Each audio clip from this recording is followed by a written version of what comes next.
This episode may contain material which may be unsuitable for some listeners. My staff who are maintaining this place are not to be going ahead driving with you somewhere. That's the voice of Peter Nygard, who is today locked up for the horrific crimes of sex trafficking, drugging, and holding women against their will, sometimes for weeks at a time. It took a very long time for those crimes to surface. For decades, Nygard lived in plain sight as an international playboy.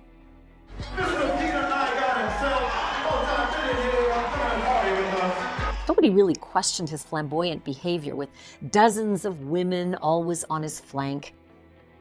Instead, many were envious of his jet-setting life. And why is that? That's a very good question. Things were very different back in the 70s and the 80s, even the 90s. Men like Peter Nygard and Hugh Hefner, they got a pass.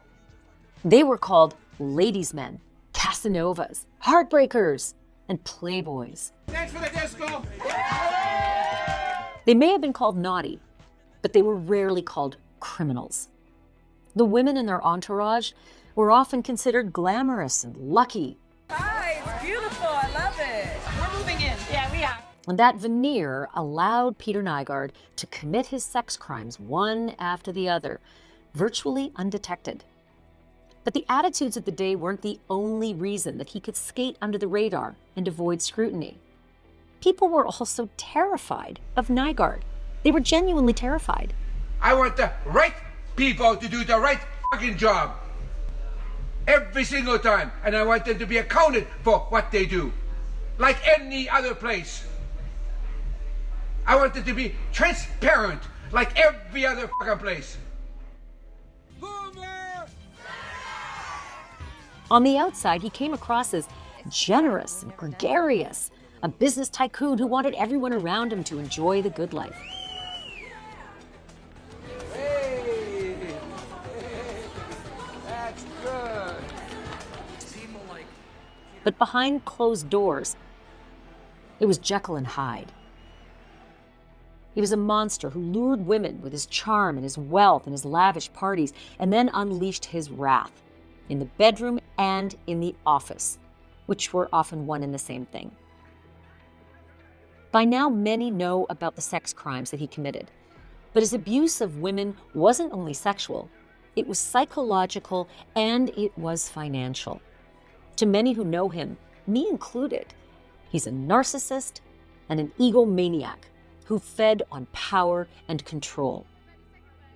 And that power and control was exerted over everyone, including his women and his own family. Nygard's niece is Angela Dyborn. She's my childhood best friend, and we grew up together with Uncle Peter. When I went off to college, Angela went off to work for Peter as a single teenage mom. She really didn't have much of a choice. She was pregnant at 17 by a married 35-year-old man, so she dropped out of college and she signed on with Nygard. At first, Angela was kind of lured by the opportunity. Her uncle was a tycoon who might just bring her up through the family business. But within just a couple of weeks, Angela saw the real Peter Nygard. This is Angela's story. Peter Nygard.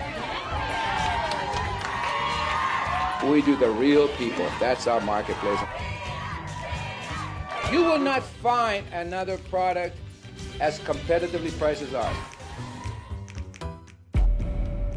Welcome back to Uncle Peter, a Drop Dead Serious podcast. When you moved down to Los Angeles from our hometown, from Winnipeg, you took a job with Peter Nygard's company in the U.S. It was a big deal. Yeah. Describe those early times when you had moved to start working for him. When I first really worked directly for him, and it was something like I'd never experienced before. He had first built me up. I came down to help with the boutique, opening this new store in Beverly Hills.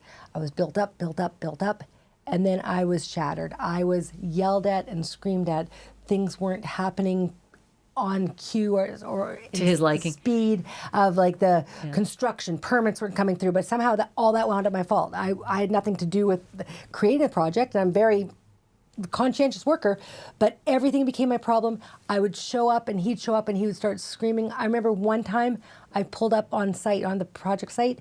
I saw his car there and I vomited in the parking lot because I just had such a reaction. Anxiety? This was only a couple weeks, no more than a month of moving down there. Wait, within a month of moving down there, you developed an anxiety that made you throw up upon the sight of him at a work site? I wound up in the hospital for a night, myself and this other girl. So you get down there, you're a single mom, Single mom. got this young daughter. Fell in love with who's now my husband, Yeah. like Martin. So you're setting up a life down there and you think this job's going to be great. And within weeks, you realize, did you realize it was going to be horrible or did you think this was temporary?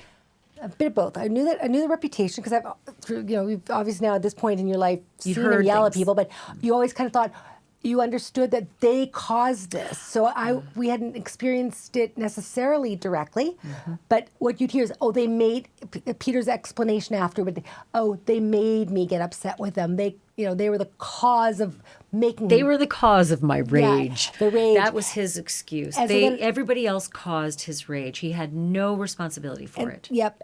I kind of thought it might be temporary. I thought, okay, wait, if I can just work harder, do better, work longer, then maybe I can keep him happy and I can build a career and kind of continue and grow with the company.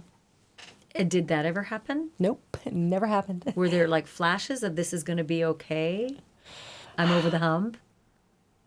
No, there was flashes of let's leave, quit, and then get lured back in. There was some better days than worse days. You could play. People learned how to pit people against each other. It was like gamesmanship. I'm going to sink someone else so I can survive today. There were people that played that way. And did he know that? Yeah, Peter pitted people against each other. He was one of the primary people to do that. It's hard for anybody to understand, but there's some clips that have emerged that show him just filled with like rage and profanity. Was the clips that have aired, are they accurate? Like, is that the way he always was? They're absolutely accurate. That is how every fucking business works, Angela. That is how my fucking business is supposed to be working, Angela. I want to be sure that not only is the fucking schedule sent to me, that then it resides in the correct place. It is met with the fucking staff who understands it, with the communication that is occurred. You got that fucking responsibility. It's in critical, so it's in Marine Admin, critical Comcore Info 2019. There's the staff list, the poker list, in Outlog. There's no fucking way that the person that was operating should not be able to find it. There's no fucking way that should be readily available. So you also have that fucking responsibility of teaching the next person who's in their training all of the fucking stuff that is supposed to be worked on, and so none of it is being worked on.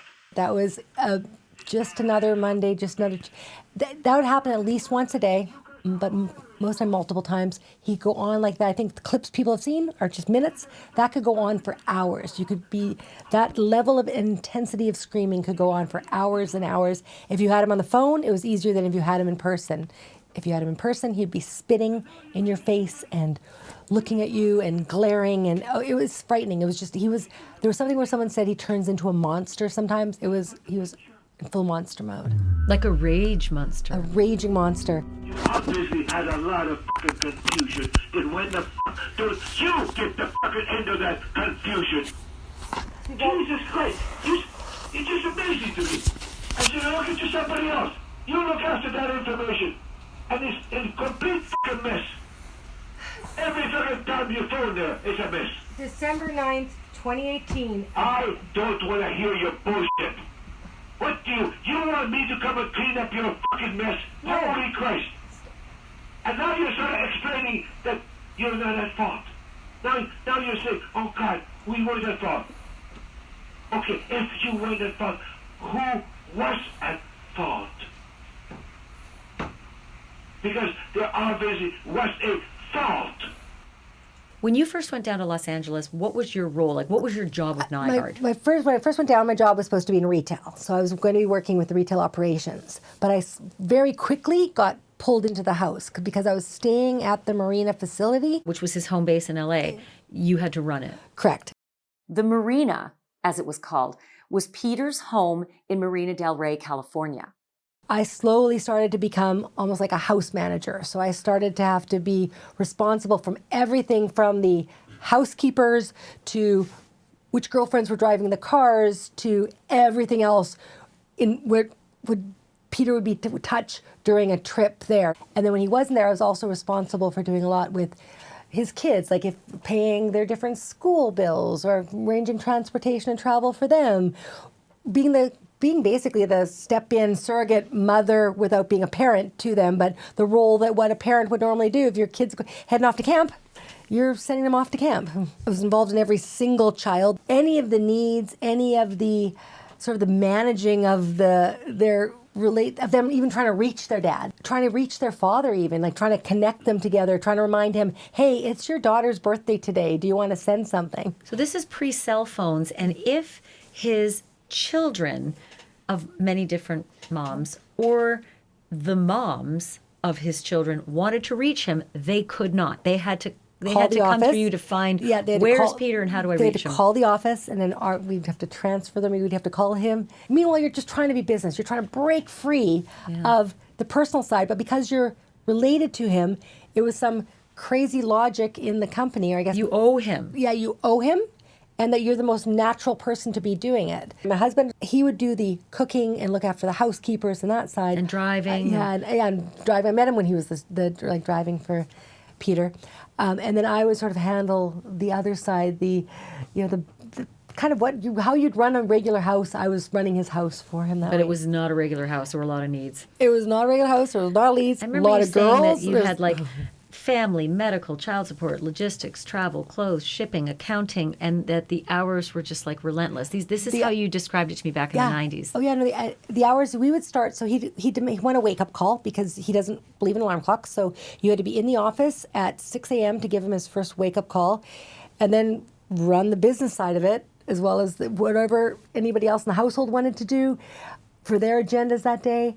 Into the evening, into the dinner, and then you have to be on call until he finally went to bed, which could be 3, 4 in the morning, and then you'd start all over again the next day. So you were literally going around the clock. He wanted people available at his every beck and call. In his every call. If you got him on a wake-up call and he'd had a bad night, and bad night being he probably didn't have sex or something went wrong, he would be in a horrible mood. It's 6 a.m. He would start laying into you about stuff. Like it could be like just insane things. Like if you're working in the office. Wait, sorry. He would lay into the person who did the wake-up call? Yes. If he woke up on the wrong side of the bed, like with some complaint about something Anything, random? Correct. Yeah, if the dinner wasn't right the night before, if somebody left too early, like he would just, whoever called him on the wake-up call, he would, if he was in that mood, he would just dive right in. You were in for it. And it was going to be a very long day. So we started making my daughter do the wake-up calls because he wouldn't yell at her. So we were sending, when he was in town, my 10-year-old daughter would have to go to sleepover parties, like with her little alarm clock, and make a phone call. I mean, I'm laughing now because it's just listening to me say it. It's unbelievable. It's unbelievable. I kind of sacrificed my daughter, and she didn't get abused. And in fairness, she didn't get abused. He loved having her do it. And in the Nygard world, that was, us getting generation number 3 now into the mix and starting to work and. Everybody's in the industry. And like it's a family. Yeah. It's a family business. He did work a lot. I mean, in fairness to him, the work ethic and that drive, especially in the early years, he did build a large company, a successful company, employed thousands and thousands of people. So that side of him, I think, and that really was that 24-hour, 48-hour work and drive that he had early on. You told me a story about like his bathroom habits when he was working at his desk. He wouldn't even break to go to the bathroom. Oh, later, yeah, at the marina, we'd have, the housekeepers would have to go up, and at the end of the night when they go sort of clear his area and tidy up, there'd be bottles and bottles of pee, because he would just wind up peeing in a bottle just as he was on the telephone. At his desk. At his desk. Bottles of pee at his desk. 'Cause he He didn't just wouldn't stop down to literally go to a bathroom. Yeah. And then, Was that lazy, or was that because he was so focused on the work that he couldn't stop down to go to the bathroom? I think it was a bit of both, but I think it was just that he was just so into doing the work and just that he didn't think anything of it. I mean, who cares if someone has to clean up your pee, which is again a disgusting. He had a habit of actually going to the bathroom while on business calls. Yeah. And did not hide the fact that he was either urinating or worse. Nope. It was, a lot of us knew it as the waterfall. He would say, "Oh, I'm standing next to a waterfall," or he'd make some little joke about being close to a waterfall, and that would be him urinating. So after we worked with him for a period of time, it would just be something normal. But I do remember a couple times where you'd be like hiring somebody new in the office, or you'd be on a call, like a training call, and that would happen, and people would just be... They'd be mortified. They'd be mortified. But it was so normal. Did he have no sense that it was inappropriate to subject his employees to his bathroom habits on work calls? Bathroom habits, nudity. I mean, he could answer, especially in the residence, he could answer the door in nude. Even going upstairs to bring some paperwork to him, and there could be a couple naked girls in the bed. That wouldn't have been a problem. It didn't faze him that employees would have to come in the course of business and be subjected to naked women or naked Peter in the office. In the office. There were no boundaries often between life and work, between work and life. Even having the bedrooms in the offices, because those two are so connected, if you're working for him, you were subjected to his nudity as well as his business. And his predilections, Yeah. his habits. And he saw nothing wrong with that. Nothing wrong with that. Peter didn't have any homes. Like, he didn't have a home of his own, but he seemed to set up his homes literally in his office. Yeah. Every office he had a bedroom suite. Was it for sex, or was it because he literally was a workaholic? Part of it was that he was a workaholic, and it's an absolutely great reason to have a bed in your suite is because you're a workaholic. But now looking at it, it was also a very convenient way to also have sex.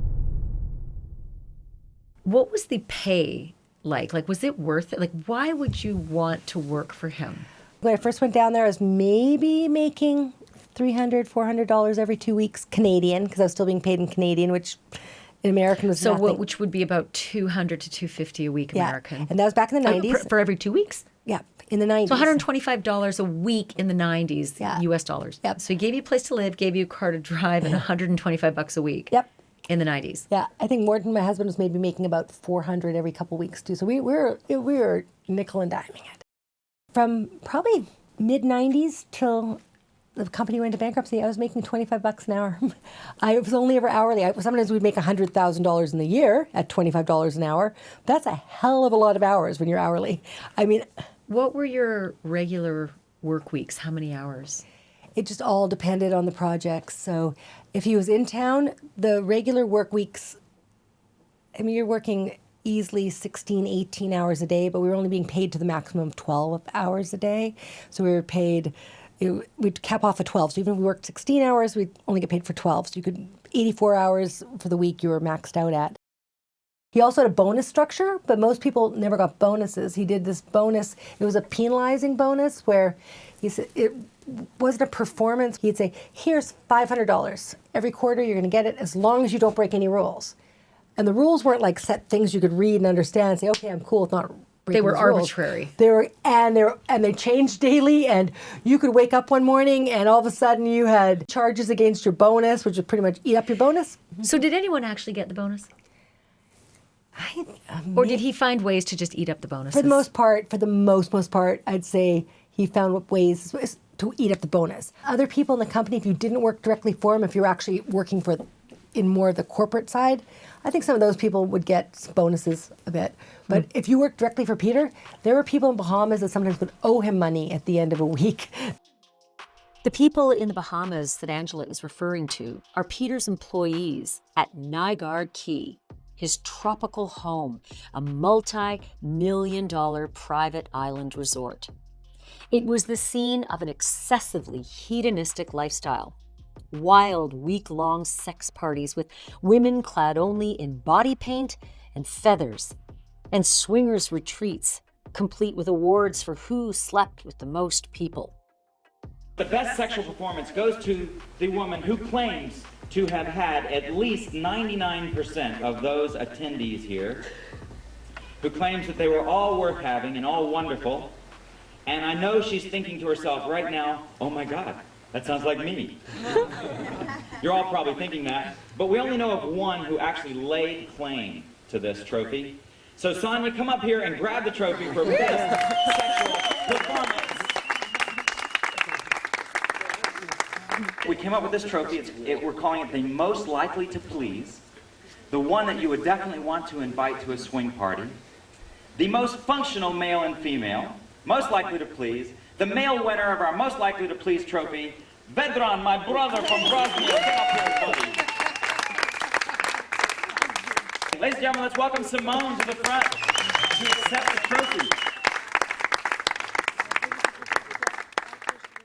It was also the scene of horrific sex crimes, and Peter Nygard was in complete control of everything. It sounds like he was not only verbally abusive to you and the other employees who work for him, but also financially abusive. He kept people poor. He kept people needing him. And the mental side of it, he'd build you up, and then he'd pull you right down to the point where you were so broken that you felt you couldn't do anything else, that you just had to hold on. You had to stay. You had to hold on a little bit longer. Because that's what I wanted to ask. What was the hold that he had over employees? Why would people stay with someone so abusive? There's so many different scenarios. People that were healthy left. A lot of people that were healthy, they were gone. But the relationship Angela had with her uncle was anything but healthy. You'd be in the Bahamas and working, and you go down with a team, so you kind of tended to work with the same teams often in different events. And you had to have your event team all laying on the floor, practically crying, trying to figure out who's going to go tell Peter that something happened because everybody's so brutalized and beaten down. You've described some phone calls to me that are unbelievable unless you hear them. Describe what he used to do on the phone regularly. Sort of the fucking thing, big fucking sense. Sort of we don't have this kind of idiotic shit that's going on right now. And that schedule then is going to be very clearly laid out in an exact place in that goddamn wall, whether it's posted on a wall, whatever. And it's just going to be just piled up in a bunch of shit. This special operation is not going to be run the way you run your fucking life. So you could be on a screaming phone call with him 30 minutes to 4 or 5 hours. 4 or 5 hours of a phone call? Of us just screaming about nonsensical stuff. And just when you start to get him to calm down and you start to mellow out, he tried to get you to engage. But if you didn't engage with him, he'd mellow out, but he'd shoot right back up and pick a different issue to get upset about. That is what the fucking job they do there. Now, where's the list for tomorrow's pamper party? Who is working on that now? Today is when we do the pamper party for tomorrow. Gianna is working on the pamper day. It was illogical. And people say, why don't you hang up? If you hung up, he would call you right back. If you didn't answer from him, somebody else would call you back. If you didn't answer to them, you'd be fired. We were traveling. We went on a camping trip as a family. We did the whole trip from Southern California, from Los Angeles, up to the Central Coast, set up camp, did 2 or 3 other things. So, a good 6-7 hour block. I was on the same phone call that entire time. 6 to 7 hours. On the same phone call. Phone call of relentless abuse. Yeah. The phone call was just to point out whatever he thought was wrong and how you were all at fault. Yes, your thinking is wrong. Yes. You are always wrong. Yes. If we establish one fucking system and one disclosure is, you guys are always wrong.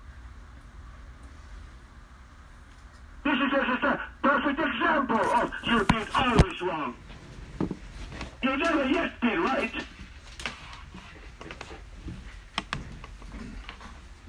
And now you make it seem like whose fault this is now? It was like he was just fixated on like a torrent of abuse. It almost sounds like psychological torture. Oh, it's absolutely psychological torture. Emails made it easier because with emails you could at least like email each other back and forth, and you'd get screaming emails. You'd get things in red, bold, All caps. 97, all caps. But back then, when you got that type of memo, then you were obligated, though, to call him to discuss what the issue is. So you'd get it on paper, and then you'd get it on the phone. It just seems like someone who was so successful had lost the plot, was spending untold energy and time on useless things, like huge time wasters as well, not just abusing your employees, but just an ineffective use of your 4 hours to just berate someone. You know, it was. And that's sort of one of the ultimate downfalls of the company, right? The company was a successful company. He was a tough boss. Some areas in there were great. He was a taskmaster. You learned how to do things, and you worked at a very high level Of detail. Yeah, that's a skill that most people, you can carry anywhere. Where it crossed the line, sort of, was when it started to really become those irrational, time-wasting, the focus Fixations. shifted. Yeah. I mean, irrational fixation seems to be the perfect description for why he would spend upwards of 7 hours on the phone screaming. Jesus Christ, you just continue to run around with these silly excuses. What don't you get? That is what you do here at that office.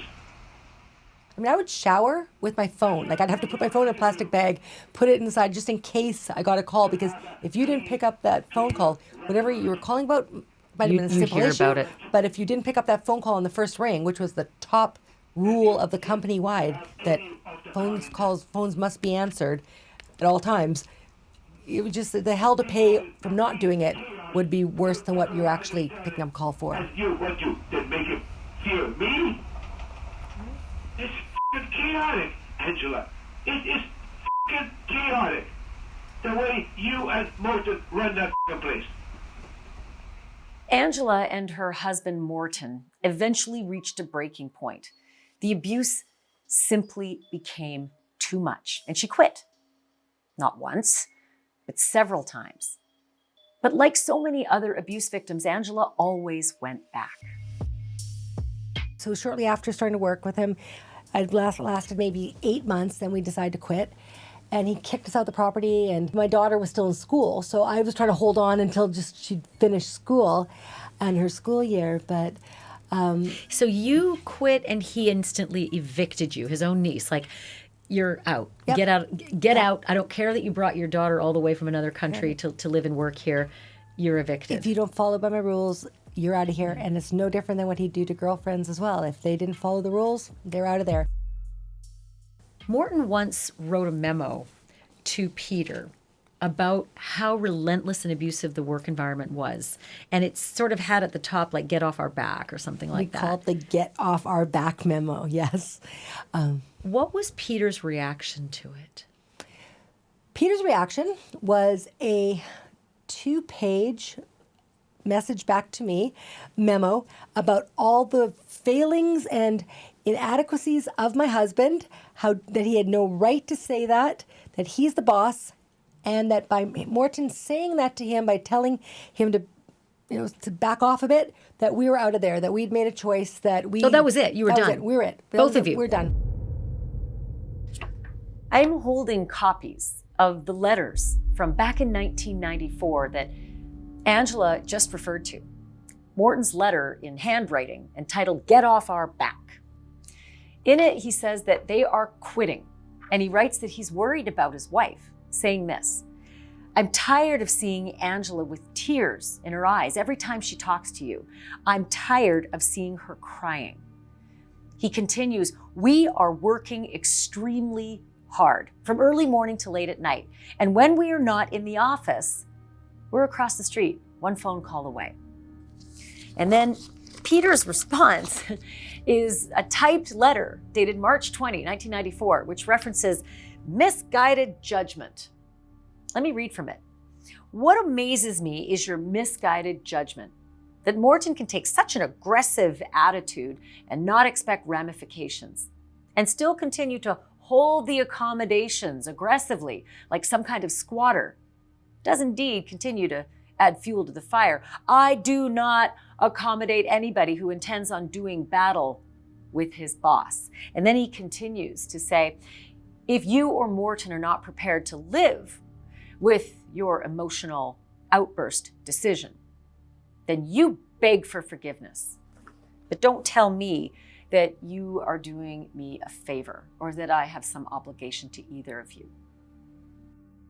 Fired and evicted. And I even tried to say, hey, can we try to balance this out? Can we try to make this work? Can we have a cooling down period? But it was, I think he ended it with, you people don't get it. Get the fuck out of my life. You quit a lot. I did. How many times? At least a half a dozen. I think I was fired 2 or 3 times, and I'd quit at least a half a dozen. Why did you keep going back? And I've asked myself that often. Family. I mean, you can't quit your family, right? Like, it was still, at the end of the day, it was still family. There's different situations at different times when I went back. If you quit work, you're also quitting your family.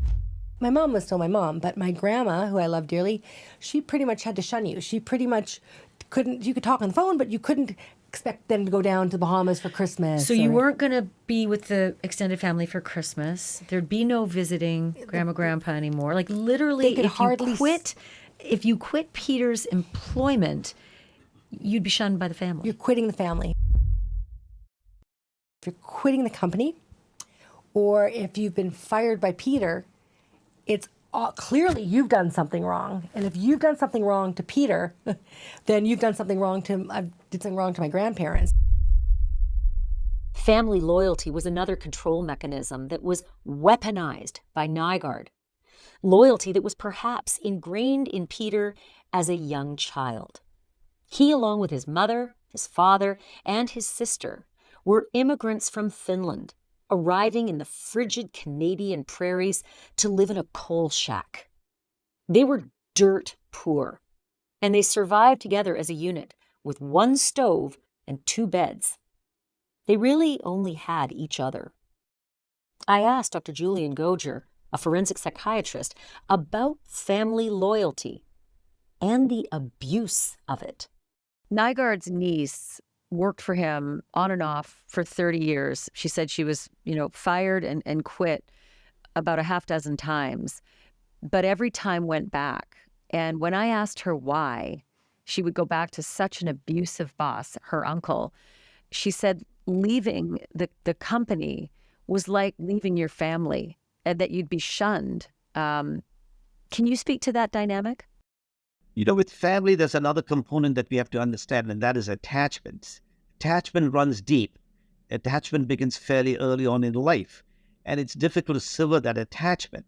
So that's just why many people stay in bad relationships, people stay in bad companies, people stay in bad jobs, because they develop a variety of attachments. And the attachments fulfill certain needs that the person might have, or the person might not be able to extricate themselves from unhealthy attachments because of those needs. It wasn't just family that Peter Nygard kept under his thumb. He used the same dynamic on his girlfriends when he promised them modeling careers and provided them a place to live. Peter had to control everyone and everything, and always on his terms.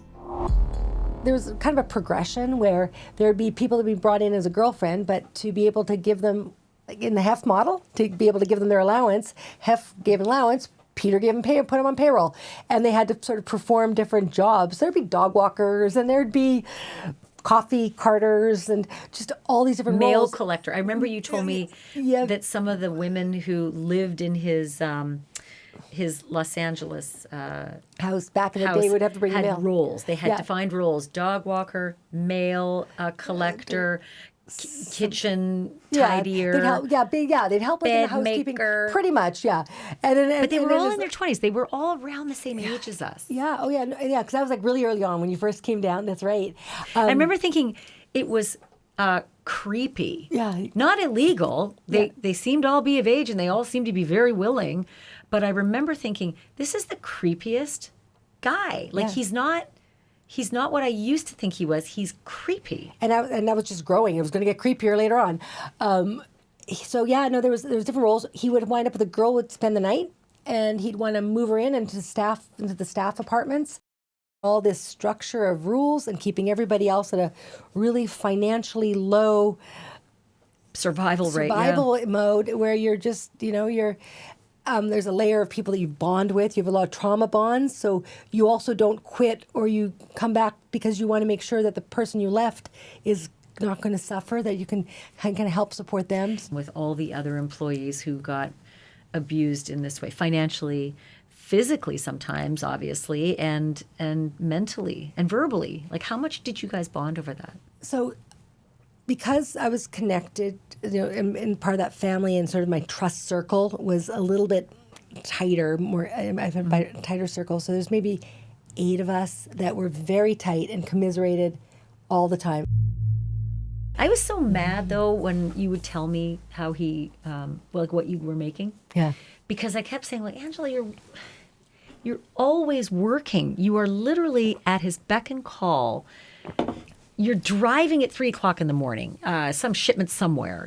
Pick up this box of something that came into the airport. The clothes have arrived, and get it. Drive this girl back to San Diego at 2 a.m. Yeah, and yet, all that time I thought you were making a fortune because you were working for such a tycoon.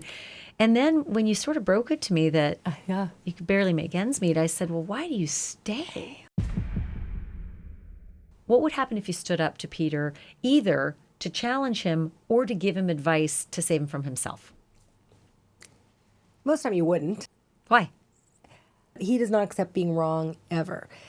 So his reaction, depending on who the person is, would either be to completely annihilate you by yelling at you and by berating you and screaming and pushing back at you for hours and hours on end. You could get fired. People were terrified of him. You just never knew. We had this thing, don't make eye contact. When he's walking through the building. When he's walking through the building, everybody, they either ran and hid, like literally hid. People would hide. Or you look at somebody else, you do something else, if you caught it that you were standing there, it's too late to hide, then you just don't make eye contact. Critics will say it was just a job, that employees like Angela could leave at any time, that if they enabled Peter's crimes and the abuse of women and girls, that they should share the blame. But it may not be quite that simple, according to forensic psychiatrist Dr. Julian Goger. Can you help me to understand the people who worked for Peter Nygard regularly were berated, abused. They were financially penalized for rules that, heretofore had not existed. He exacted a power structure and a control over his family and over his employees that I've never seen before. They seem to operate in constant fear. If they supported Peter Nygard in his transgressions, how culpable are they? There are different degrees of culpability, and it depends on the motivation of each individual under that hierarchy. So each individual has to be assessed at a unique level and understood as to what degree they complied with, went along with a certain behavior as perpetrated by a person in power and authority. So it's a difficult question to answer because there's no blanket culpability. The culpability depends on each individual's circumstance, and therefore it should be contextualized. Does it make a difference when you're dealing with someone like Peter Nygard, who was so psychologically abusive and financially abusive to his staff, to the people who worked for him? Is that something that needs to be taken into account when looking at whether they had any culpability in his crimes? It does need to be taken into consideration, and it's difficult for sometimes the person who's in that abusive situation to extricate themselves because they feel trapped. And that might be one extreme where the person becomes helpless. And then rather than blame the victim, it's to understand the victim's perspective and how they feel trapped in that situation. And that, again, might go to the heart of the issue of culpability. When you talk about family members, there were a number of Peter Nygard's family members that worked in the Nygard organization. And although none of them has been charged, many critics believe that they supported Peter Nygard and should be, shouldering the blame. But at the same time, a family dynamic is different. Can you explain how someone in a family dynamic has a different added layer? Because they're also employees. Well, family may have a different relationship with the individual, and the individual may relate to family members in a different manner. So again, without talking about Mr. Nygard, I'm talking about it in a general context. We have to evaluate each family member and the nature of the dynamics between that family member and a person in authority, and what are the advantages that that person might receive, whether they be financial, social, or even media attention if the person's in a public forum. So to say that one shoe fits all would be wrong. Each person may have a unique association with the person in power and control. And that doesn't apply to Mr. Nygard alone. It applies to people all over the world in positions of power and authority and who have money. In fact, Peter Nygard's family stuck by him. They defended him against multiple lawsuits that accused him of sexual assault. Angela knew her Uncle Peter was a cruel boss and a sleazy womanizer too. But it took a long time before she could really admit that the atrocities he was accused of were actually true. How did you finally see the light and go from defender to believer? It was a bit of a process because at first I absolutely was a defender. I'd been a defender my entire life and conditioned to defend. I think after that first case and after the first iteration of the class action was one of the first times that I started looking at what nuggets of truth are in here, not what nuggets of lies. And the truth started lining up. I mean, even just the filthy stories of his kink matched what you had to face. You'd see some detail that didn't match up, and you'd seize. I mean, maybe that's a self-protection thing, right? Like, you don't want to see it. Like, this is this person that has, as crappy as he's been to you all his life. It's Uncle Peter. It is still Uncle Peter. Still my uncle. And all through time, you've only ever been conditioned to say, no, this isn't true, this isn't true, this isn't true. And it's like, holy hell, this is true. It's heartbreaking. And it's left a path of destruction. Much more on the path of destruction Peter Nygard left in his wake on the next episode of Uncle Peter. You've been listening to Uncle Peter, a Drop Dead Serious podcast.